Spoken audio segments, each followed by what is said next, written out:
jika apa penyakit akibat sihir ini? Mendiagnosa pasti, Oke. Ini pasti sihir nih. You nggak bisa ngobatin secara medis nih. You harus ngobatin secara sihir nih. Seperti Kalau- itu punya. Diagnosa pastinya tegak bagaimana? Penyakit akibat sihir sendiri siapa yang bisa menentukan ini? Wah ini... Ya peruqyah. Masa dokter? Tapi kan, lalu setelah ditemuin sains, tadi Pak Ustadz sendiri yang bilang, itu bukan sihir. Padahal sains itu juga gini-gini loh. Oke, itu Pak aku, Dok. Nah, Gimana yang varises esophagus itu? itu menarik. Ya karena 5 liter manusia kehilangan darah, wassalam sudah. Tanya Dokter Richard.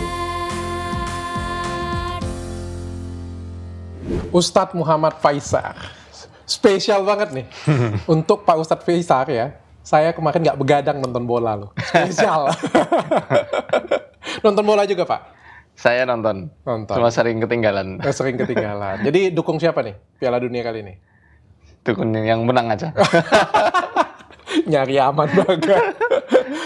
Jadi kita sudah chattingan cukup lama ya. Iya. Sebulan, 2 bulan kali ya. Masih 3 minggu lah kayaknya. Oh iya? 3 minggu yang lalu. Berarti waktu berjalan cukup lama bagi saya. Janjian mau ketemu. Terakhir saya posting itu malah banyak banget pro dan kontra. Gila, banyak banget fansnya Pak Ustadz ya, luar biasa ya. Ya begitulah. Jadi sebelum kita mulai, saya mau disclaimer dulu, supaya aman. Ini disclaimer terpanjang ya, saya bacain ya. Jadi kita di sini sepakat untuk berdiskusi, berdialog secara terbuka ya. Kita bahas tentang dunia medis. Jadi kita bertukar pikiran dan saya juga ingin belajar Pak Ustadz.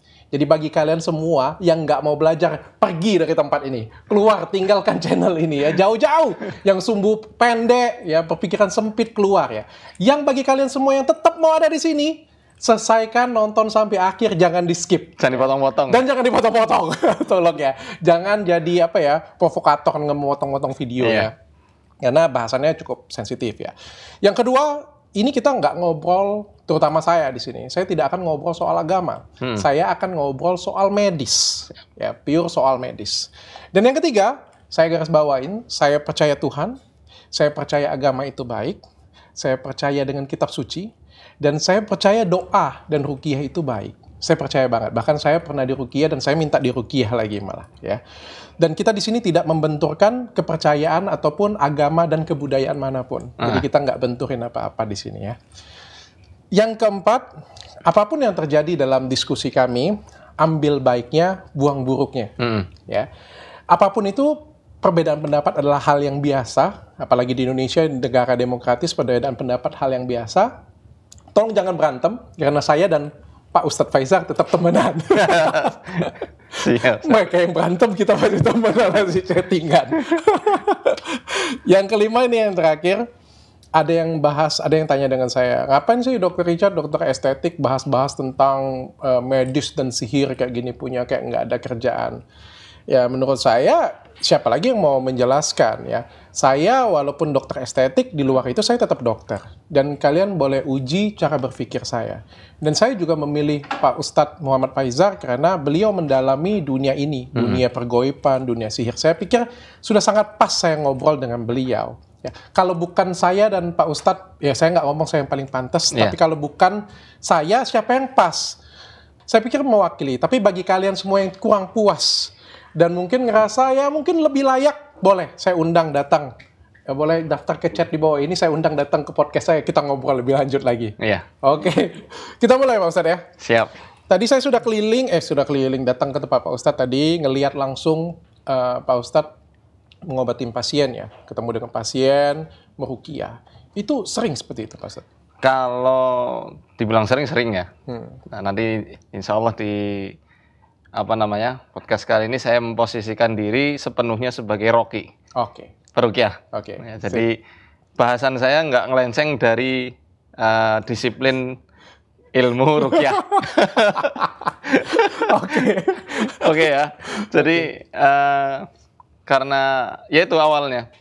Apalagi ketika saya masih di Gontor, saya awal sekali dikader sama Ustadz saya, Ustadz Lutfi Andriansyah dan Ustadz Sa'adu Su'ud, itu untuk meruqyah anak-anak baru waktu itu. Saya kelas 6.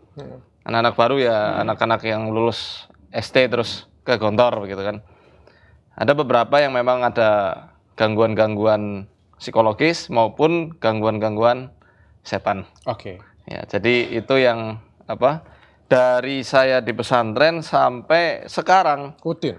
ya sudah Jadi makanan harian. sehari-hari. Oke. Makanan Jadi harian. satu hari kurang lebih berapa pasien ya Pak Ustaz? Saya nggak buka klinik. Jadi klinik itu saya khususkan ke yayasan. Yayasan saya namanya Arsadaya Daka Indonesia. Oke. Pak Jadi- Ustaz nyebutnya apa itu yang datang berarti? Kalau kita bilangnya marki. Marki itu bahasa Arab. Ya. Oke. Orang yang diruqyah.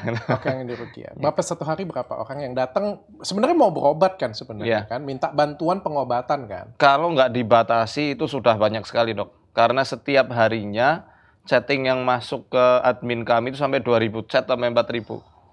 Jadi banyak sekali.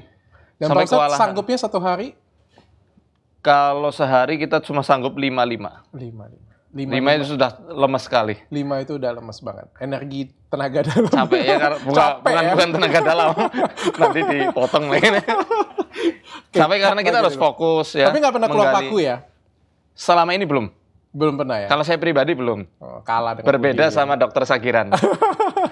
Oh, kemarin ya saya lihat, Iya. saya lihat postingannya Dr. Sakiran. Beliau Oke, sebelum kita lebih lanjut nih ya, sebelum lebih serius saya ngiklan dulu deh. Bagi kalian semua yang pengen jadi mitranya Dr. Hen, ini skincare saya yang lebih merakyat ya, harganya cuma satu paket 380.000 dan kalian bisa jadi mitranya sehingga kalian bisa berbisnis di rumah aja dan kalian bisa dapetin penghasilan tambahan dari rumah aja 5 sampai 10 juta per bulan tuh.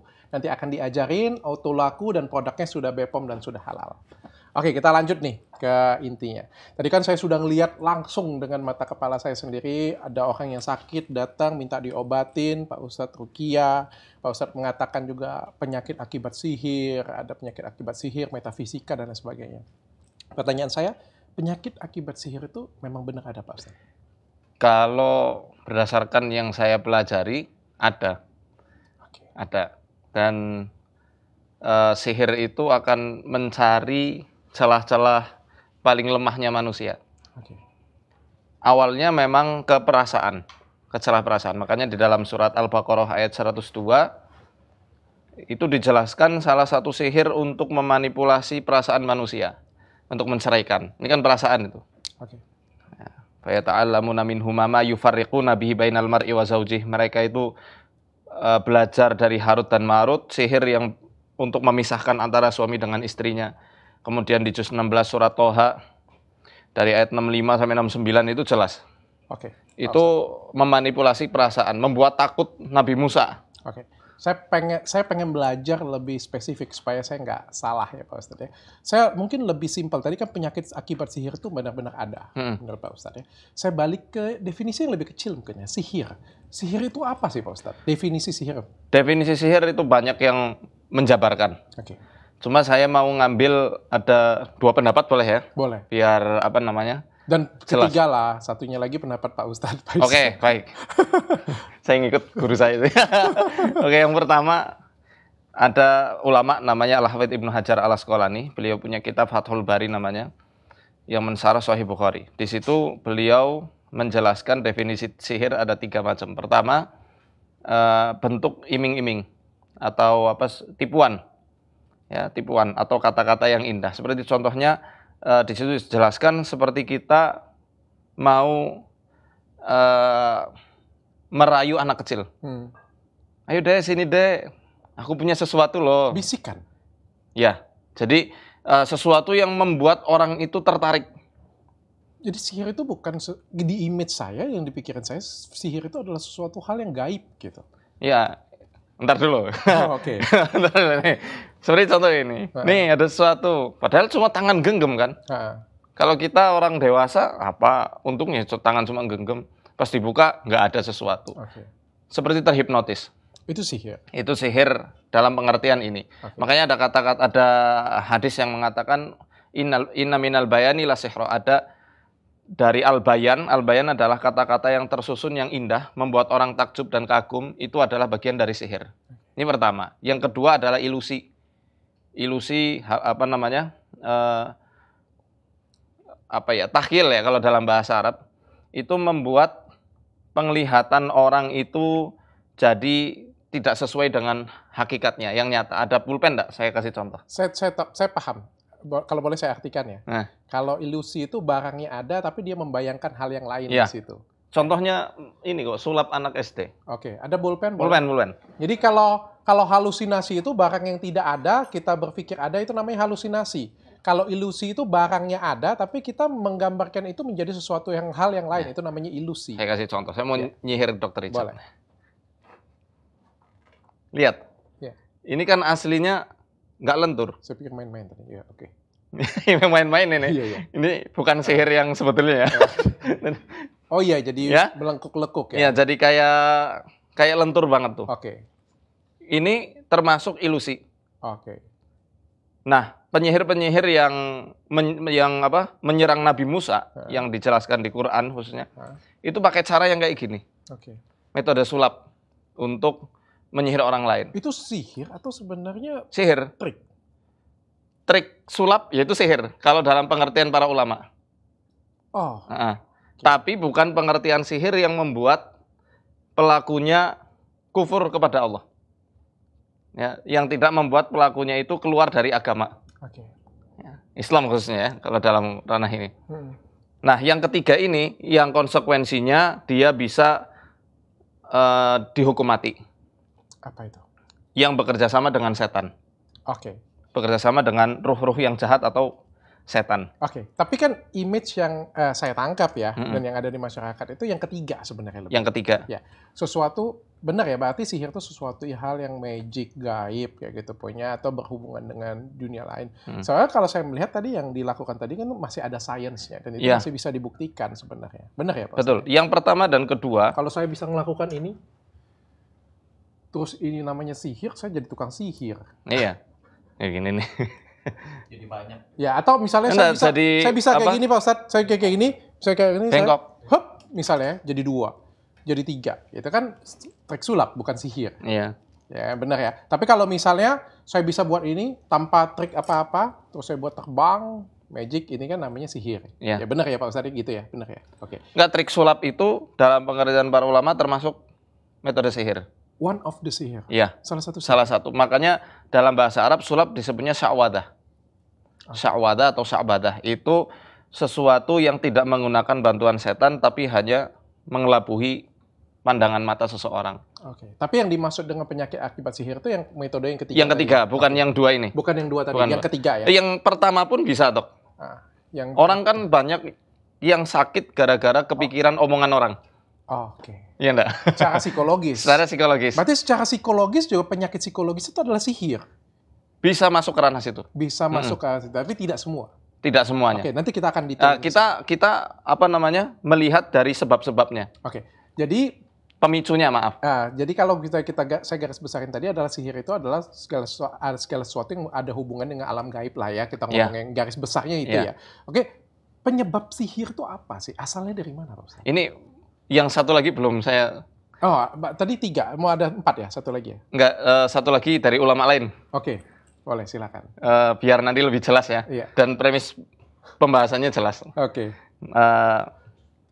Ya, pokoknya sihir itu akad perjanjian antara penyihir dengan setan, Nah, penyihir dengan kedurhakaannya, setan dengan kemampuan-kemampuannya, ala husulima huwa fi maqduril khalqi, untuk meraih sesuatu yang bisa dilakukan oleh makhluk. Jadi dia tidak bisa menciptakan, tidak bisa menghidupkan orang mati, tidak bisa merubah gelas jadi emas, ya. Min takdiril khaliq, atas dasar takdir atau izinnya Allah, izin Tuhan. Oke. Ya, izinnya Allah. Nah, kemudian karena sihir itu hanya bisa dilakukan sesuatu yang ini ranahnya sesama makhluk, maka tidak ada tukang sihir yang bisa merubah pangeran jadi kodok.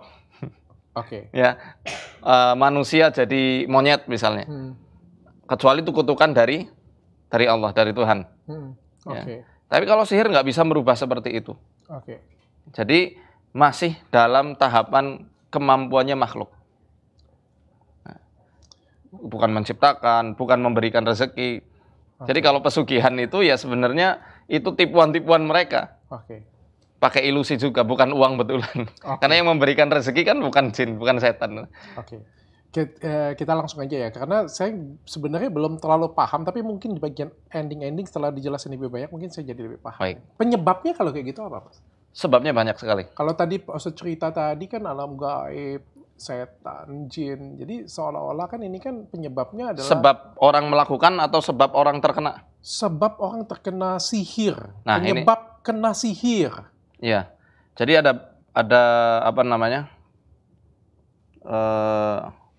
Beberapa sebab ya, ini saya Bukan penyebab ini ya, sebab utama itu apa yang menyebabkan orang kena sihir? Apakah makhluk lain, apakah makhluk gaib, apakah jin atau yang membantunya. ah, Yes, jin, setan. Jin. Jadi setan yang diperintahkan dengan ritual-ritual khusus, penyebab dari sihir? perjanjian, yang menyebabkan akhirnya orang kena sihir ya. Oke, Kemudian penyakitnya ada, yaitu para setan. Oke, para setan, jin. Ya? Setan golongan jin. Oke. Yang dia itu ngerasuk melalui paru-paru, masuk ke peredaran darah, dan kata para ulama, mereka itu akan tinggal di bagian tubuh yang paling strategis untuk menguasai manusia. Otak Oh, dan tulang belakang. Oke. Maksudnya Maksud di sini. saya nggak akan tanya jin itu ada atau enggak, karena di dalam kitab suci pun ada Ada. dibahas. Ya. Jadi saya nggak akan bertanya itu. Pertanyaan saya adalah, tahu dari mana Pak Ustadz? Dari Ya. mana Pak Ustadz yakin bahwa penyakit itu disebabkan oleh jin? Ya, dalam referensi saya, kitabnya judulnya Qawaidul Ruqyah Syar'iyyah. Yang pertama harus dijaga oleh para roki adalah pertama ketauhidannya, keimanan dalam mengesahkan Allah. Kemudian didukung dengan ibadah-ibadah. Karena itu yang akan membuat tajam firasah. Ini yang paling penting sebenarnya, Dok. Kalau daripada saya jelaskan secara teoritis, Oke. nanti panjang sekali. Oke. Ya. Secara simpel, para peruqyah ini seenggaknya dia butuh taufik atau pertolongan dari Allah melalui firasat. Makanya di buku saya yang ini nih, ini potensi gaib indigo dan potensi gaib manusia. Saya tulis pertama kali potensi gaib manusia yang ada di seluruh manusia itu firasat. Nah, firasat ini ada 3 macam. Ada firasat imaniyah, karena keimanan seseorang. Makanya Rasul kami mengatakan, ittaqu firasatal mu'mini, fa innal mu'mina yanzuru binurillah. Waspadalah kalian dengan firasatnya orang yang beriman. Karena setiap orang yang beriman itu dia melihat sesuatu dengan cahayanya Allah. Kemudian dalam riwayat lain dikatakan, ihdaru firasatal mu'min. Waspadalah dengan firasatnya orang mukmin. Karena dia itu melihat dengan cahaya Allah dan berbicara dengan pertolongannya Allah. Dalam riwayat lain dikatakan, innalillahi ibadan. Allah itu punya hamba-hamba ya'rifuna nasa bitawasum, yang bisa mengetahui rahasia manusia, ya, maksudnya penyakitnya dan masalah-masalahnya dengan tawasum. Tawasum itu artinya melihat isyarat-isyarat atau tanda-tanda yang ada pada dirinya. Oke. Bisa lihat lewat lidah, lewat tangan, mata, dan lain-lain. Namun ketika kita kan punya roh ini, kita punya jiwa, kita punya gelombang tersendiri. Ketika kita berusaha mendekat kepada Tuhan, dibersihkan kolbunya, kemudian ditolong untuk melihat kira-kira ini penyakit yang jelas itu apa, penyakit yang sebenarnya apa, maka nanti di situ ada kesimpulan tersendiri. Oke. Maka kalau saya ndak fit, biasanya sering salahnya dan saya nggak mau meruqyah. Oke. Tapi kan firasat itu kan bisa salah. Ya. Firasat juga beda bisa- sama zon. Zon. Zon itu artinya prasangka. Bukan. Ini kan tadi kan kalau pertanyaan saya tadi kan dari mana kita yakin bahwa penyakit itu disebabkan oleh jin? Ya. Ya kan Pak Ustaz kan tadi kan Pertama firasat, yang kedua tentu dari teori yang dijelaskan di dalam kitab-kitab ulama yang takhusus di dalam bidang ruqyah syariah ini. Iya. Seperti contohnya dengan melihat tanda-tanda orang. Orang kena sihir secara umum nih ya, pusing secara terus-menerus. Walaupun Apakah semua pusing itu pasti tidak, kena sihir? tidak. Arti kan tidak pasti. Semua pasti spekulatif kalau seperti itu. Oh tidak seperti itu Pak Ustaz. Saya mohon maaf, saya izin menjelaskan Iya. Pak Ustaz. Enggak, ini baru satu contoh loh ya. Iya, pada suatu hari supaya Pak Ustadz paham juga makna saya. Pada suatu hari saya di kedokteran saya ditanya, dari mana kamu tahu pasien tersebut sakit TBC? Ya. Bagaimana cara kamu mendiagnosa pasti bahwa pasien tersebut adalah sakit TBC? Jawabannya adalah ketika saya kultur dahaknya dan saya menemukan kuman TBC di sana. Itu sudah pasti, nggak bisa lagi mau ngelak lagi, kasar ngomongnya kayak gitu. Ketika kamu sudah menemukan kuman TBC pada kultur dahaknya, maka dia sudah pasti TBC. Nah, sebagai seorang medis kan saya mau bertanya, Pak Ustadz bilang, oh ini penyakit akibat sihir. Tahu yang disebabkan oleh jin. Tahu dari mana kita secara pasti bahwa itu disebabkan oleh jin? Pertama firasah. Ya ini dia. Karena ini kita bicara soal iman. Dan juga soal efek dari bekas ibadah seseorang, bekas ketauhidannya. Ya, mungkin di sini kita karena beda kepercayaan agak susah. Oke. Berarti firasat dan pengalaman. Firasat dan pengalaman. Tetapi yang saya garis besar di sini dari penjelasan para ulama yang ada, ya yang paling ditonjolkan dalam masalah sihir ini adalah firasat imaniyah. Saya kasih contoh di dalam kitab Muwatta'nya Imam Malik. Di situ disebutkan istri Rasulullah, Aisyah, Ibunda Aisyah radhiyallahu anha pernah suatu ketika membeli budak mudabar. Budak mudabar itu budak yang kalau tuannya sudah meninggal, dia dibebaskan. Akhirnya karena budak ini pengen cepat bebas, disihir Ibunda Aisyah. Sampai sakit. Akhirnya beliau itu menyuruh saudaranya, coba kamu pergi ke orang Sindi. Sindi itu orang mungkin zaman sekarang Pakistan ya. Dia tabib yang kebetulan terkenal waktu itu di Madinah. Kemudian disampaikan apa yang menjadi keluhan Ibunda Aisyah. Tabib itu belum ketemu langsung, nggak seperti kita tadi. Kita ketemu langsung. Beliau baru lihat tanda-tandanya ya dari apa yang diceritakan. Kemudian dia katakan, ya matbubah, dia terkena sihir dari seorang budak perempuan yang nanti kamu temukan budak itu berada di dalam sebuah kamar, ada anak kecil yang ngompol di situ. Akhirnya dikonfirmasi kan. Coba dilihat, karena tabib itu terkenal solehnya. Bukan yang abal-abal. Bukan juga yang main trik. Kemudian disebut dirinya punya keistimewaan. Ya, akhirnya dicek betul. Budak itu ada pada sebuah rumah, ada di kamar, yang saat itu baru ada bayi yang lagi ngompol. Di situ tidak dijelaskan dia itu kok tahu dengan cara kayak apa. Tapi dalam referensi ilmiah kami, selaku kaum muslimin, itu sudah bisa masuk untuk mendiagnosa apakah seseorang itu kena sihir atau tidak. Dengan ranah firasah. Makanya dalam kaidah pertama yang harus dijaga itu adalah kesolehan. Oke. Saya paham banget arah jawaban dari Pak Ustadz Faisal. Yang pengen sebenarnya Pak Ustadz paham nggak sih arah pertanyaan saya kayak gitu? Paham. Kalau misalnya ini sesuatu hal yang tidak pasti, bukan sesuatu hal yang jelas ya, dengan firasat, dengan pengalaman, ini kan bukan sesuatu hal yang pasti ya sebenarnya. Ini kan bisa dimanfaatkan oleh segelintir orang, oleh oknum-oknum tertentu dengan membawa penyakit akibat sihir. Jadinya seolah-olah kayak gini Pak Ustadz, di dunia ini ada dua penyakit nih, penyakit yang real medis dan penyakit yang sihir. Nah makanya kita perlu edukasi ke masyarakat. Mana pengobatan yang benar-benar dibolehkan secara syariat Islam dan mana pengobatan yang tipu-tipu. Saya mau percaya penyakit akibat sihir. Yang jadi concern saya adalah, pertanyaan saya itu adalah, jika apa penyakit akibat sihir ini mendiagnosa pasti, ini pasti sihir nih, you nggak bisa ngobatin secara medis nih, you harus ngobatin secara sihir nih. Kalau itu punya diagnosa pastinya tegak bagaimana? Diagnosa yang pas. Karena yang akan mengerikan kalau misalnya stigma ini terus-menerus dibangun di masyarakat. Karena ini kita bicaranya soal goib loh ya. Iya. Gimana kita mau, kalau kecuali kita punya laboratorium, kemudian kita bisa lihat setannya kayak apa, kita baru bisa ngatakan. Makanya kita kan berarti butuh sesuatu yang sifatnya itu antara ruh dengan ruh. Makanya yang harus dibangun adalah ruhiyah manusia. Ini dalam prinsip kita saya ngerti. Prinsipnya saya ngerti. Dengan firasah imaniyah itu. Berarti kan ini kan tidak bisa tidak bisa kita pasti ya, sehingga ya mungkin ada beberapa orang yang benar, Pak Ustadz. Tapi kan akhirnya ini yang disalahgunakan oleh beberapa orang. Iya. Ya benar ya, setuju kan Pak Ustadz kan?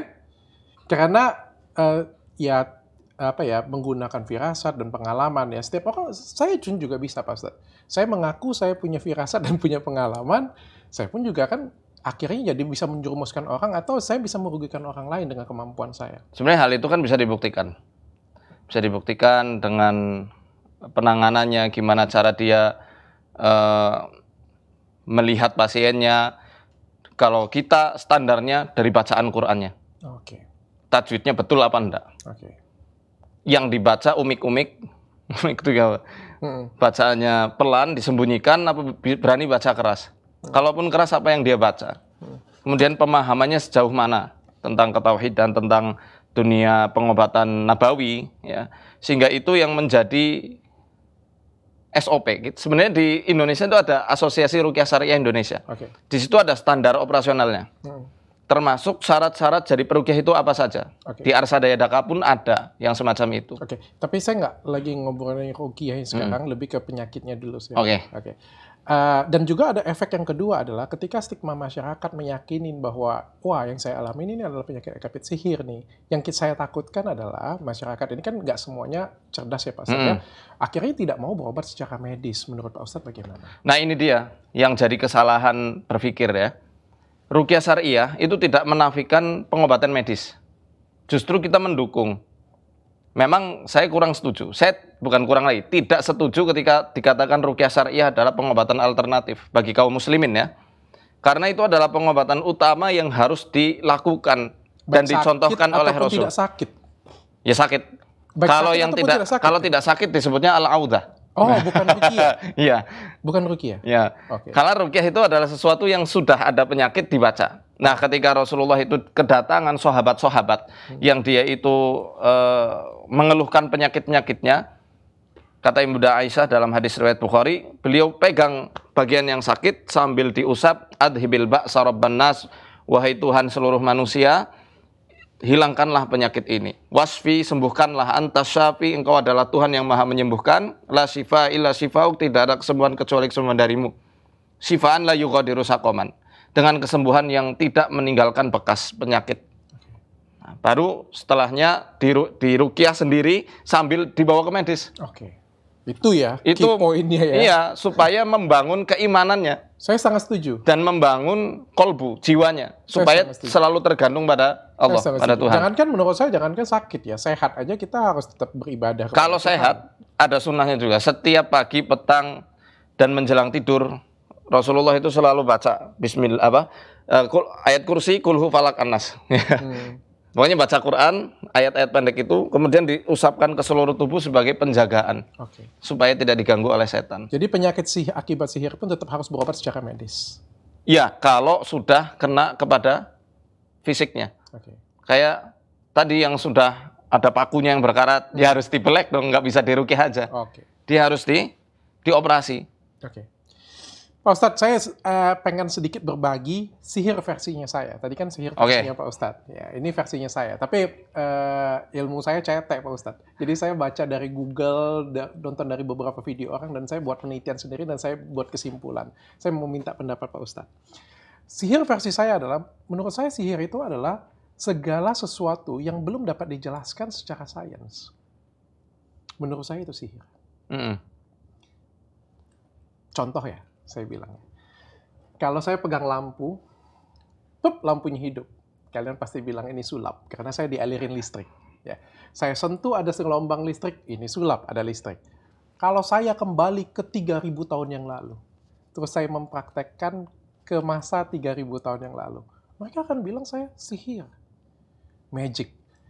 3.000 tahun yang lalu, kalau saya pegang smartphone saya, dan saya video callan dengan orang, weh apa kabar di sini, orang akan bilang bahwa ini adalah benda sihir. Itu manifestasi dari telepati yang dilakukan leluhur kita zaman dulu. Ini adalah manifestasi lagi. Ini adalah benda sihir. Atau ketika saya berbicara bahwa saya bisa terbang, naik burung bentuknya besi, Orang bilang, nggak mungkin. Kalau kamu bisa ngerjain itu, kamu adalah sihir. Tapi sekarang kita semuanya melihat itu, dan menurut kita itu bukan sihir. Itu semuanya adalah science. Dan itu Menurut logika orang awam zaman dulu. Sehingga mukjizat pun dibilangnya sihir. Makanya nabi-nabi itu, bukan hanya Nabi Muhammad, nabi-nabi sebelum itu pun ketika menampakkan mukjizatnya, dibilangnya penyihir atau orang gila. Kalau saya, Bagi orang yang durhaka. Kalau Ini saya bicara soal itu ya. Iya. Maka kalau seperti itu keadaannya, saya setuju pada pembagian jenis sihir yang nomor 2 itu tadi. Gini Pak Ustadz. Pengertian sihir yang kedua. Kalau yang setan ada jelas, karena Quran jelaskan sihir itu kerjasama sama setan, dan saya sangat imani itu. Oke. Oke Pak Ustadz, tapi maksud saya kayak gini, kalau yang di kitab suci kan, itu kan yang dikerjakan bukan orang yang biasa. Di dalamnya juga kan adalah nabi-nabi, bukan orang biasa. Sedangkan kita kan sekarang kan, Oh, penyihir bukan nabi loh. bukan. Itu kan di buku tersebut kan, nabi bertemu dengan penyihir atau apa kayak gitu punya. Atau misalnya mukjizat itu kan dilakukan oleh nabi-nabi, bukan oleh manusia biasa. Sedangkan kita kan ada di manusia biasa.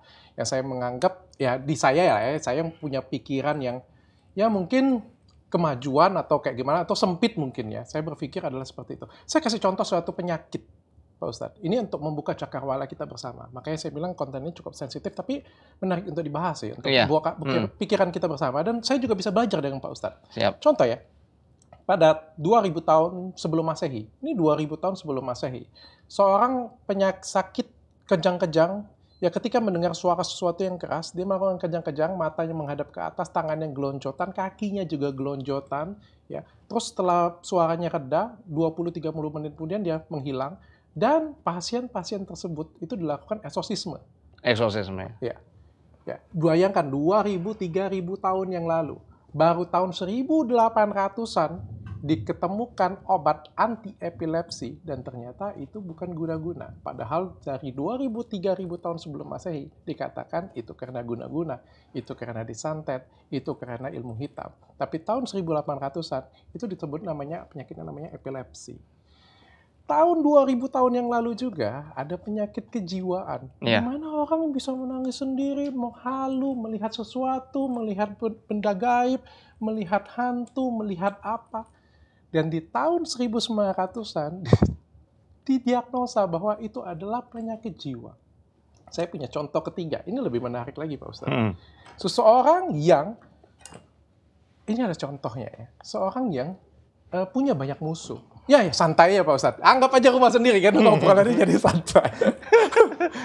Ini contoh ketiga Pak Ustadz. Ada seseorang yang punya banyak hutang. Lalu tiba-tiba laki-laki umur 50-an tahun ini berubah menjadi jelek seperti kera mukanya. Ya. Lalu korengan semua badan. Korengan itu bahasa Indonesia. Ya, korengan. Korengan, ya kusta semua badan semuanya. Dan dia tidak bisa merasakan badannya. Dia nggak bisa merasakan badannya. Dan pada suatu ketika, salah satu organnya, jarinya, itu lepas tiba-tiba dari badannya. Tanpa dia merasakan itu sakit. Dan dari dulu itu dikatakan kutukan. Atau penyakit akibat setan, guna-guna, dan sebagainya. Tapi ternyata penyakit itu adalah lepra atau kusta. Dan penyebabnya adalah bakteri tuberkulosis.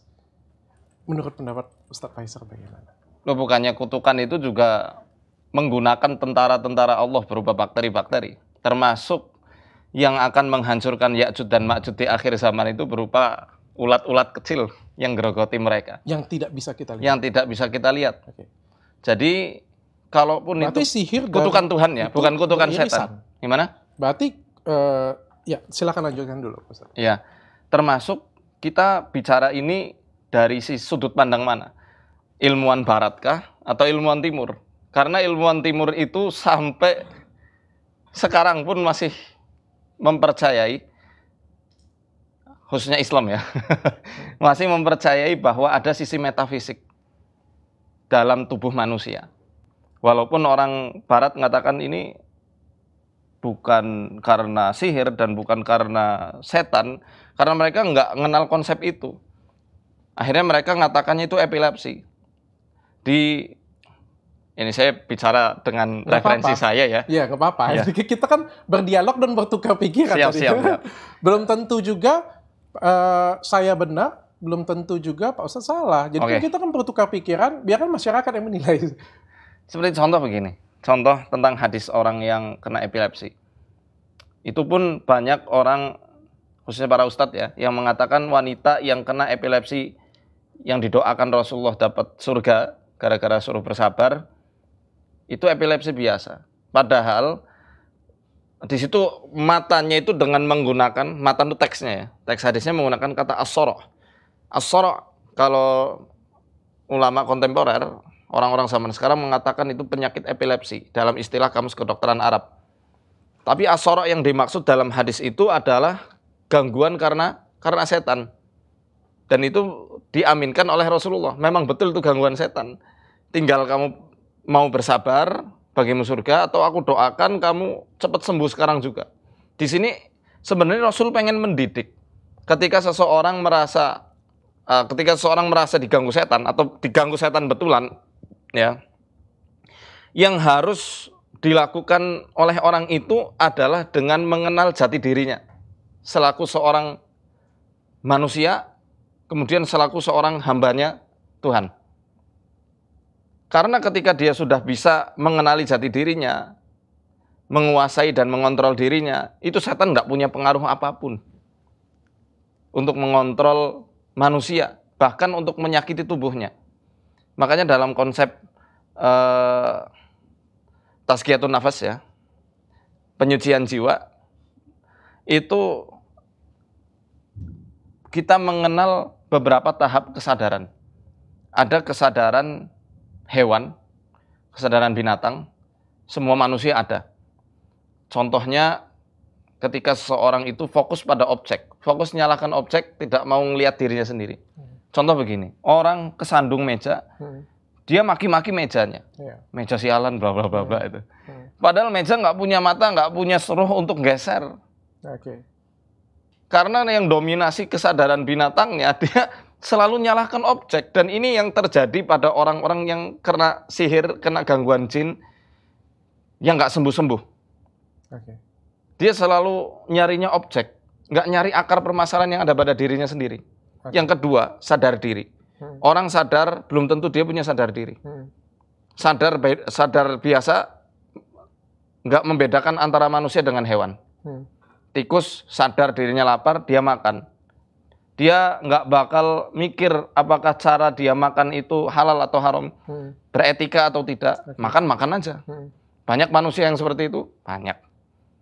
Ayam pengen kawin nih, cari betina, entah betinanya siapa, dia kawin nih.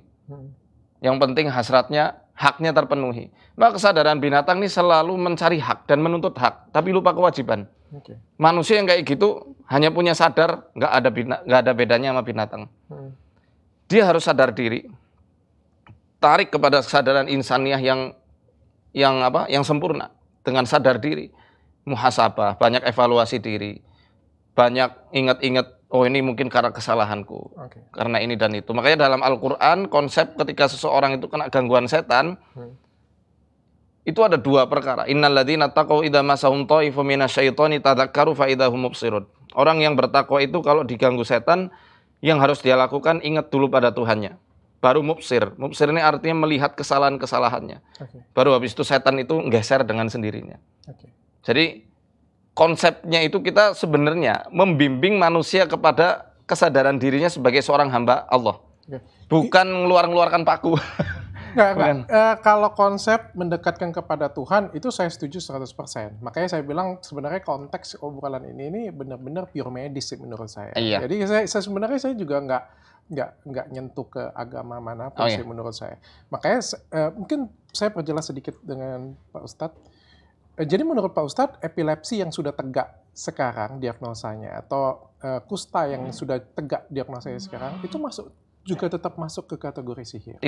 Tidak. Nah, karena begini, penyakit-penyakit yang bisa terdiagnosa atau didefinisikan secara medis, ya, itu memang tidak semuanya ditumpangi setan. Bisa karena kesalahan-kesalahan manusia. Dan memang Al-Quran menjelaskan, wa ma asabaka min sayyi'atin famin nafsik. Tidaklah sesuatu yang buruk itu menimpamu ya kecuali karena salahmu sendiri. Ya. adanya bakteri, ya mungkin karena manusianya yang nggak jaga lingkungan. Oke. Epilepsi, penyakit ini ya, apa? Saraf dan neuron ya. Oh, banyak yang kayak gitu. Dan juga saraf penyakit itu dulu kejiwaan. Dibilang itu guna-guna semua ya.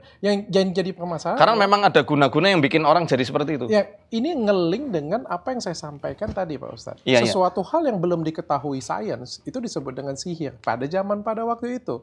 Lalu setelah ditemuin sains, tadi Pak Ustadz sendiri yang bilang itu bukan sihir. Padahal sains itu juga gini-gini loh. Tidak pasti. Tidak pasti kan? Berubah. Ya, berubah. Tapi, Adapun kitab suci kan pasti. Ya, tapi maksudnya kayak gini. Bagaimana kalau misalnya Pak Ustadz mendiagnosa suatu hari, oh ini penyakit akibat sihir. Tapi pada kenyataannya Begini. ke depan, Ya. setelah diteliti lebih lanjut, misalnya kayak gitu. Atau misalnya kayak gini lah, saya ngomongin. Satu contoh yang kemarin Pak Ustadz posting di Instagram Pak Ustadz ya. Ada penyakit yang ada pakunya. Kalau Pak Ustadz tanya dengan saya, kenapa bisa seperti itu? Ini kan boleh tanya, boleh balik ya. Walaupun Pak Ustadz nggak tanya, saya tanya diri saya sendiri. Dokter Richard coba jelasin deh, kok nggak percaya sihir kan? Coba kok jelasin, kenapa bisa terjadi seperti itu?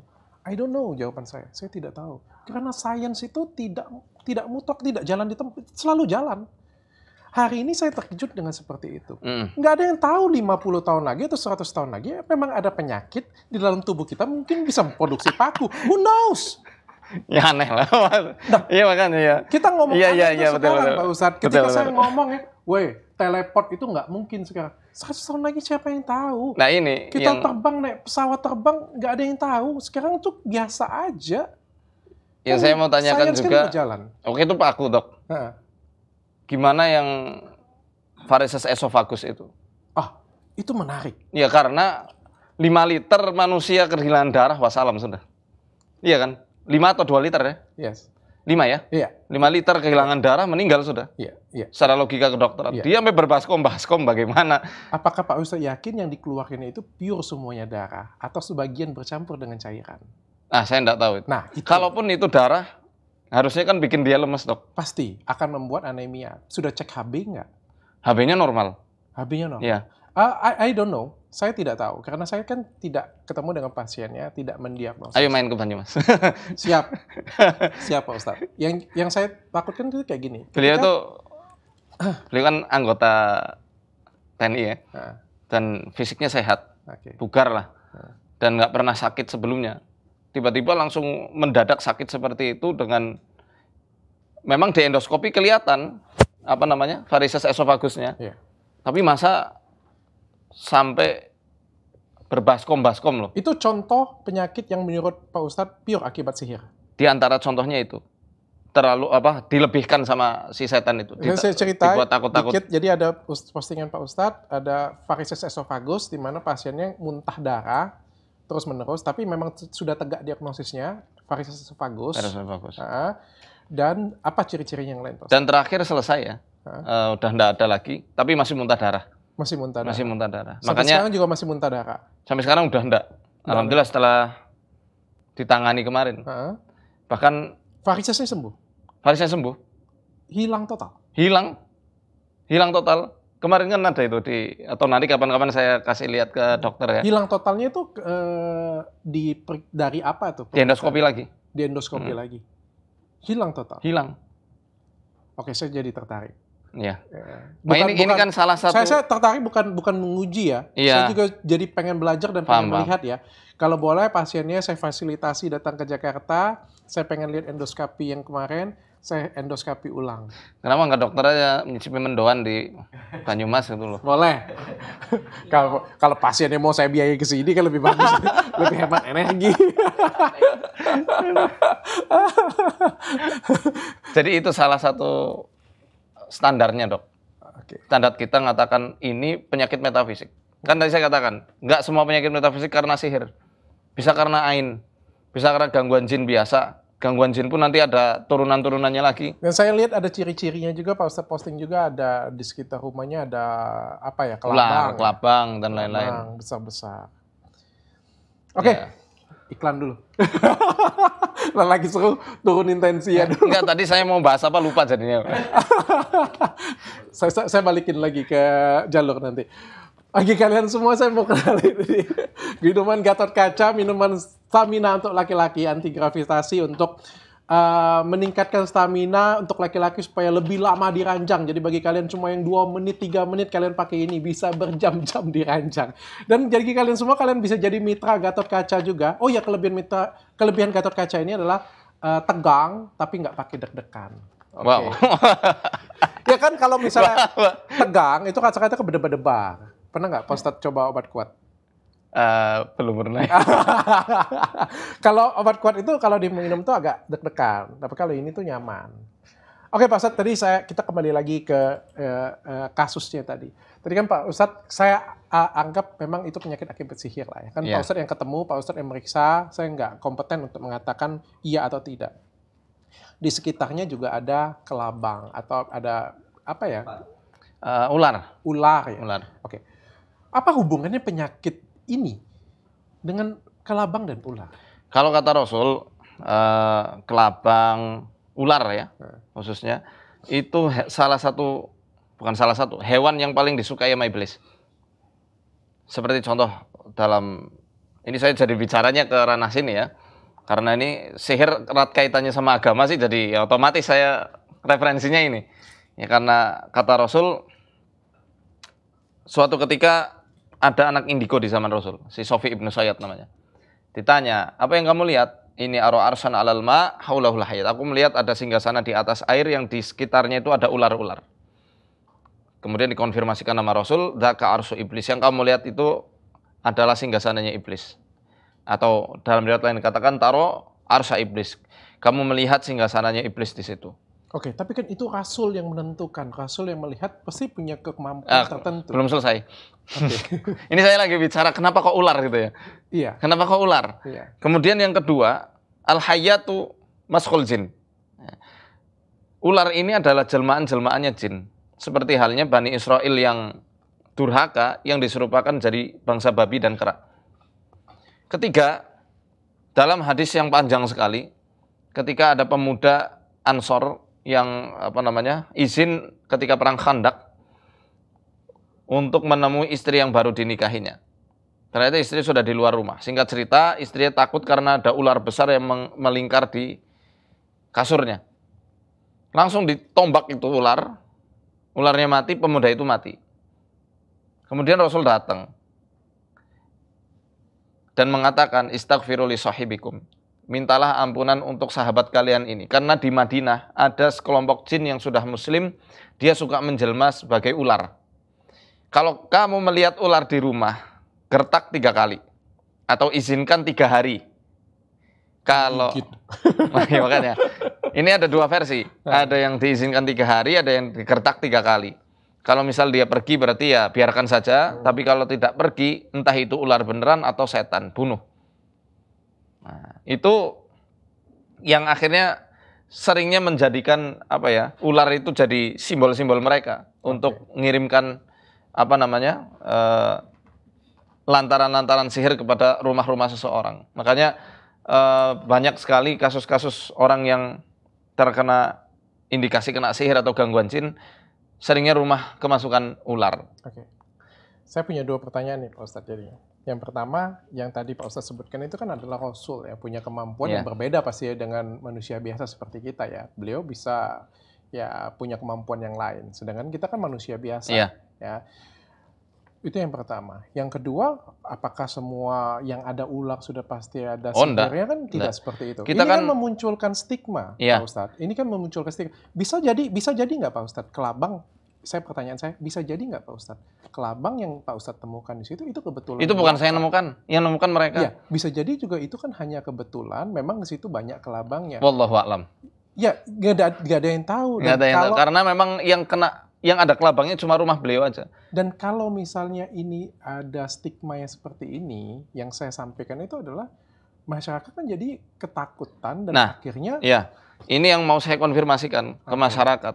Karena saya sering jumpai juga banyak sekali masyarakat yang mengadu ya, konsultasi. Saya rumahnya banyak ular, tolong dong diruqyah rumahnya. Nggak mesti. Saya menyebut nggak mesti seperti itu. Saya menyebut itu menjadi nanti takutnya Pak Ustadz ya. Saya sebut itu jadinya cocok logi.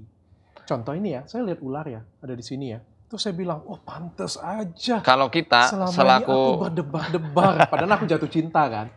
selaku peruqyah nggak seperti itu. Kita punya konsep, kita punya standar untuk tidak mendiagnosa sembarangan. Ini yang saya tekankan kepada anggota saya dan saya juga sampaikan ke peruqyah-peruqyah lainnya. Anggotanya Pak Ustadz. Nah iya, ini untuk yang saya sampaikan ya supaya masyarakat juga tahu loh. Oke. Nggak boleh sembarangan mengatakan ini sihir, ini gangguan jin, ini ain atau gangguan-gangguan metafisik lain sebelum observasi. Ya. Kalau data sudah terkumpul, sudah ada diagnosa final, baru boleh katakan. Kalau tadi saya katakan nggak, saya pun tadinya ke pasien itu, saya mengingkari. Maksudnya untuk ngadem-ngademi. Mungkin karena ada kebon, mungkin karena ada selokan yang mungkin musim hujan kan. Akhirnya ular-ular itu pada keluar, kelabang pada keluar karena lembab, bisa jadi seperti itu. Tapi ketika ada ciri-ciri lain yang menguatkan ini kok bukan penyakit biasa, saya simpulkan bukan ke kelabang dan ularnya, tapi ke orang yang jenengan itu kena sesuatu yang non medis. Oke. Pak Ustadz, jadi kayak gini nih, saya punya satu cerita yang mungkin bisa dikonfirmasi dari kejadian contoh ini ya. Ini kejadian nyata Pak Ustadz, ada suatu penyakit, orang yang sakit, ini kejadian nyata, saya nggak ngarang ceritanya ya. Ada satu penyakit, kejadian nyata, dimulai dari sakit kepala, tiba-tiba terjadi sakit kepala yang hebat, terjadi pendarahan, di bagian matanya pendarahan, organ dalamnya pendarahan, muntah darah banyak banget terjadi, dan di sekitar rumahnya itu banyak kelelawar. Menurut Pak Ustadz, apakah itu gangguan akibat sihir? Gimana muntah darah? Muntah darah, Pendarahan di otak, pendarahan di bawah mata, ya, pendarahan banyak banget ini, mimisan, ya. Di organ-organ dalamnya juga pendarahan, penyakit yang aneh banget lah seperti itu. Dan di sekitar rumahnya itu banyak banget kelelawar. Wah, belum tahu ya, saya belum lihat langsung. Iya, tapi yang sekilas kita melihat. Kalau sekilas melihat ya memang kelihatan kayak sihir, iya, yang semacam itu. Penyakit ini disebut namanya Ebola. Ebola. Iya, dan Ebola itu disebarkan melalui kelelawar. Nah, yang saya pengen katakan ini adalah kelelawar itu bisa ada hubungannya dengan penyakit. Ular bisa jadi ada hubungannya dengan penyakit. Kelabang bisa jadi ada hubungannya dengan penyakit. Tapi bisa jadi juga tidak. Nah, stigma-stigma yang seperti ini punya, ya, kita sebenarnya harus bagaimana ya saya bilang ya, nggak semua masyarakat kita ini kan ngerti Pak Ustadz. Yang saya takutkan adalah ya kalau saya lihat kayak gitu punya ada ular, wah bagus tangkap kita goreng atau kita apa kayak gitu punya. Tapi kan ada beberapa yang lain menjadi over ketakutan dan justru itu menjadi penyakit bagi diri kita sendiri. Setuju Pak Ustadz? Dalam hal ini butuh edukasi lebih. Dan latahnya masyarakat itu yang kita juga sedang luruskan sekarang. Sehingga saya ini berada di tengah-tengah. Wasatiyah. Maksudnya tugas peruqyah meluruskan orang yang terlalu percaya atau mengait-ngaitkan segala-galanya dengan sihir dan gangguan jin. Seperti contoh, jodohku belum datang-datang nih. Auraku ditutup. Siapa yang menentukan itu Pak Ustadz? Hah? Siapa yang menentukan, tadi kan Pak Ustadz seorang peruqyah seperti ini. Siapa yang menentukan itu orang tersebut layak? Kalau kita kan dokter kan ada sertifikasinya ya, atau misalnya, oh ini jelas nih kamu boleh praktek nih, bahkan setelah jadi dokter pun izin praktek juga harus diupdate lagi ya gitu. Kalau misalnya di penyakit akibat sihir sendiri, siapa yang bisa menentukan ini? Wah ini ya peruqyah. Masa dokter? Tapi kan menjadi peruqyah ini kan ya saya bisa jadi peruqyah Pak Ustadz. Ya, kalau muslim bisa. Oke, iya. Kalau saya muslim bisa jadi peruqyah. Bisa. Kan, ya, kan? Semua muslim sebenarnya bisa. Tapi ini butuh takhusus. Butuh spesialisasi. Apa sih takhusus dalam bahasa Indonesianya itu? Pendalaman. Oke. Ya. Yang sebenarnya saya sangat sekali lagi ya untuk Pak Ustadz dengan yang lain ya. Sekali lagi ya, saya percaya segala sesuatu bentuk ruqyah dan saya sudah berkali-kali minta di ruqyah. Saya percaya. Saya paham sih maksud dokter apa ya? Arah pembicaraan saya Arah paham pembicaraannya ya. Nah, yang saya takutkan- Khawatir masyarakat itu terjebak lagi kepada dunia perdukunan dan lain-lain. Nah, kita sebenarnya di tengah-tengah. Kita bukan dukun, tapi kita memahamkan masyarakat menyikapi hal gaib itu sesuai pemahaman agama yang benar. Ketika ada cocok logi, contohnya, waduh ada hewan ini, ya kita kan paling gampang ya ngompetin orang misalnya gitu, wah di sekitar rumahmu ada ular berbisa, ya itu yang kita ngomongnya. Kan ketika ada cocok logi kayak gini, ini kan cukup berbahaya yang bisa dimanfaatin. Oh, kita nggak cocok lagi? Enggak. Saya kan, maksudnya kayak gini, kan bukan sesuatu yang korelasi hal yang pasti. Iya. Kan tadi saya bilang bisa iya, bisa tidak. Ya kan, ini kan firasat atau perhitungan atau pengalaman, kan artinya bisa iya, bisa tidak kan, gitu ya kan. Apakah kalau misalnya ada seorang di luar sana meriksa, terus dia lapor dengan Pak Ustadz misalnya kayak gitu, ya Pak Ustadz di sekitarnya itu ada ular, pasti kan enggak, karena kan itu kan menurut dia, ya kan. Nah, makanya saya bilang cocok logi kayak gini kan bahaya kalau dimanfaatin oleh oknum-oknum tertentu, oknum-oknum yang ingin menguntungkan dirinya sendiri. Dan yang lebih berbahaya lagi, kalau oknum-oknum ini itu dikenal dan dipercaya oleh masyarakat. Contohnya artis, public figure, tokoh politik. Saya mau menanggapi ya. Iya, silakan. Memang untuk ditanggapin. Soal Ebola itu, yang bakteri, virus, dan lain-lain. Iya. Saya balik lagi nih. Ya. Karena saya baru ingat ada riwayat hadis yang mengatakan soal ini. Jadi, kembali kepada peran setan yang memperparah penyakit. Di zaman Rasul itu ada wabah namanya ta'un. Ta'un ini beda sama COVID ya. Karena ta'un setiap orang yang kena sorenya sudah pasti meninggal. Dia ngerogoti lah, parah. Mungkin kalau medis sudah sangat modern seperti sekarang, bisa diteliti. Dan mungkin ada obat yang bisa digunakan, yang bermanfaat untuk orang kala itu. Kala itu Rasul dan para sahabat punya strategi gimana caranya ta'un ini tidak mewabah, menyebar kemana-mana. Sehingga dikatakan siapa orang yang di negerinya terpapar virus ta'un, wabah ta'un, jangan keluar. Yang keluar jangan masuk. Dan setiap orang yang meninggal karena ta'un dicapnya syahid. Nah kemudian di satu sisi lagi Rasul mengatakan, ya, ta'un ini adalah wahzu a'daikum minal jin walikullin syahadatun. Wabah ta'un ini adalah tusukan dari musuh-musuh kalian dari bangsa jin. Tusukan musuh-musuh kalian dari bangsa jin, dan setiap orang yang meninggal akan mendapat syahadah atau mati syahid. Nah di sini makanya para ulama, di antaranya Syekh Sadhan di dalam kitabnya beliau itu mengatakan bahwa kerjaan setan ini tidak memunculkan penyakit, tapi memanfaatkan segala hal yang membuat manusia itu rugi, termasuk virus, termasuk bakteri, termasuk hal-hal lain. Dan organ tubuh yang lemah itu dia akan dekam di situ, tinggal di situ dan memperparah penyakit-penyakit yang ada. Makanya dikatakan karena setan itu tinggal di pembuluh darah manusia, maka setan sukanya istifhal. Istifhal itu artinya memperparah penyakit.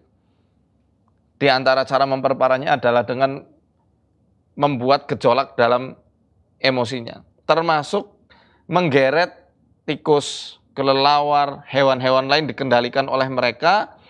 Mereka buang kotoran di situ dan membuat manusia itu kena penyakit. Itu dalam ranah saya selaku peruqyah. Seperti yang sudah saya katakan di awal, saya berkata selaku peruqyah syariah di situ. Oke, siap Pak Ustadz. Yeah. Tapi sebenarnya kita nggak boleh mengkotak-kotakkan antara agama dan sains ya sebenarnya menurut saya. Karena pasti apa yang disampaikan Rasul nggak akan melenceng dari sains. Pandangan saya pribadi, agama itu adalah fondasi sains. Sains itu adalah upaya manusia untuk berusaha memahami sebenarnya. Fondasinya adalah agama sih sebenarnya. Dan agama tidak butuh pembenaran sains. Betul. Iya kan? Tapi fondasi utama dari sains adalah sebenarnya agama. Tapi dokter percaya sihir nggak sih? Percaya nggak percaya? Loh gimana? Gini ya, Pemirsa semua ya, kalau ditanya dengan saya percaya jin atau tidak, saya percaya hantu atau tidak, jawaban saya tidak percaya. Ya. Tapi bukan artinya saya tidak percaya dengan pengobatan alternatif apapun. One day bisa jadi ketika saya hopeless, ketika saya tidak punya harapan lagi, dan ketika saya sudah gagal kemana-mana, saya akan cari Pak Ustadz.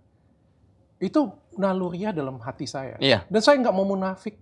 Saya nggak mau munafik. Ketika saya ketemu jalan buntu apa-apa, maka saya akan mencari sesuatu hal yang mungkin bisa memberikan terang bagi saya. Saya nggak nutup semuanya. Saya ngomong saya percaya dan tidak percaya. Suatu hari saya diberikan penyakit aneh, ya apa salahnya? Toh secara sains itu sebenarnya bisa dibuktikan secara sains. Pernah nggak? Bagaimana seorang ruqyah itu bisa menyembuhkan seorang? Menurut saya itu bisa dibuktikan secara sains. Iya. Bagaimana seorang ruqyah menenangkan jiwa, kepribadian jiwanya menjadi lebih baik, fisiknya jadi baik, penyembuhan selnya jadi lebih cepat, akhirnya pasiennya jadi sembuh. Iya. Dokter pernah kena penyakit yang di luar logika medis nggak? Maksudnya diobati kemana-mana, nggak jelas diagnosanya? Nggak pernah, kalau sampai sekarang nggak pernah. Lebih ke mungkin ada masalah-masalah terus dikomporin orang kayak gitu. Wah, jangan-jangan kamu diguna-guna. Pernah kepikir kayak gitu punya, kalau penyakit sih belum pernah. Tapi ya saya sebagai orang Indonesia, kita berada di Indonesia, di mana hal yang mistis itu sesuatu hal yang menarik sekali ya. Jadi ya saya nggak bisa ngomong, saya nggak percaya. Pak Ustadz, kita berada di segmen paling terakhir ini Pak Ustadz pertanyaannya. Bisa kita jeda dan masih ada lagi Pak Ustadz. Siap. Iya. Pak Ustadz, jadi kan kita tadi ngobrol ya, ada penyakit yang real, ada penyakit yang tidak real, ada penyakit yang benar medis, ada penyakit yang sihir, ya kayak gitu ya. Saya anggap aja iya. Bagaimana sih cara pengobatannya menurut Pak Ustadz? Ini yang penting nih. Pengobatannya? Iya. Ya, jadi Al-Quran menjelaskan pengobatan sihir pun atau gangguan metafisik lainnya ya, yang non medis itu harus diobati dengan dua hal. Pertama, ilahiyah dengan cara doa, baca Quran, zikir, ya, menunaikan sholat, saat termasuk sodako, ya, dan pengobatan secara fisik dengan medis. Dengan medis ini kan terkait herbal juga ya, herbal-herbalan. Holistik ya. Kalau misal dia cairannya kurang ya butuh infus. Maka saya sering merujuk pasien itu ke rumah sakit juga. Karena kita nggak punya kemampuan nginfus. Kita nggak punya kemampuan buat USG misalnya. Atau untuk ngoperasi. Maka ini kita tetap bersinergi. Ya. Ini dengan dua cara itu. Dalilnya ada dalam satu ayat surat Shad. Urkut birijlika hadza mughtasalun baridu wa syarab. Hentakan kakimu hai Ayub, itu ada air untuk kamu minum dan kamu mandi. Jadi ranah pengobatan dalam Quran sudah jelas. Ada yang dimasukkan ke badan, ya minum obat, atau minum apalah, air doa atau apa. Dan ada obat luar, suntik obat dalam ya. Obat dalam. Apa kalau di ini yang buat jerawat itu? Oles krim. Ya, oles krim. Ya kan obat luar itu kan. Ya. Ya kan ada yang diminum, ada yang dioles. Intinya dengan pengobatan secara doa dan intinya pengobatan secara medis. Ya, karena untuk pengobatan sihir pun apapun, mau penyakit medis sekalipun, apalagi penyakit non medis. Ya, apalagi non medis. Karena Rasul kami mengatakan man tasabbaha bi sab'i tamaratin ajwa lam yadurruhu dzalikal yaum summun wala sihr. Siapa yang berpagi hari dengan 7 butir kurma ajwa, di hari itu dia tidak akan kena sihir maupun racun. Jadi ini bisa digunakan untuk pengobatan sihir, kurma ajwa. Oke. Kurma ajwa Madinah. Kita break dulu Pak Ustadz. Oke, ini minuman kolagen saya. Strike. Satu-satunya minuman kolagen yang punya 12.000 international unit yang bisa mencerahkan, memutihkan, bisa bantu ngilangin flek juga karena di dalamnya ada glutathione, ada DNA salmon dan kolagennya juga paling tinggi. Pak Ustadz. Siap. Kayak muka jin ini. Ini sebenarnya muka mantan pengacara saya. Oh, gitu.